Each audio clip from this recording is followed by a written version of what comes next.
Ms. Corbeau, let me come to you first. With attacks hitting major Gulf gas facilities, for example, in Qatar, Ras Laffan, how badly could this hurt global supplies of liquefied natural gas, and what could it mean for example, heating and power costs around the world?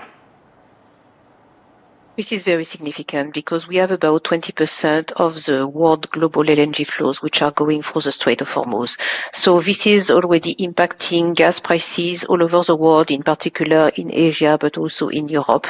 And I mean, it's very important to understand that about 85 to 90% of the LNG which is transiting through the Strait of Hormuz, so mostly from Qatar, but also from the Emirates, is actually going to Asia. So China is impacted, but also India is very much impacted. This is the second largest importer of the Middle Eastern LNG, and about 60% of India's LNG imports are coming from the region. So India would be directly impacted. Yeah. What about, Ms. Corbeau, alternate sources for India? For example, in the case of oil, there is this quote-unquote US permission for India to resume the import of oil. Now, as far as gas is concerned, do you see any alternatives for India? Well, what you need to understand is that LNG facilities, they are usually operated at capacity. So there is no such thing as reserve capacity.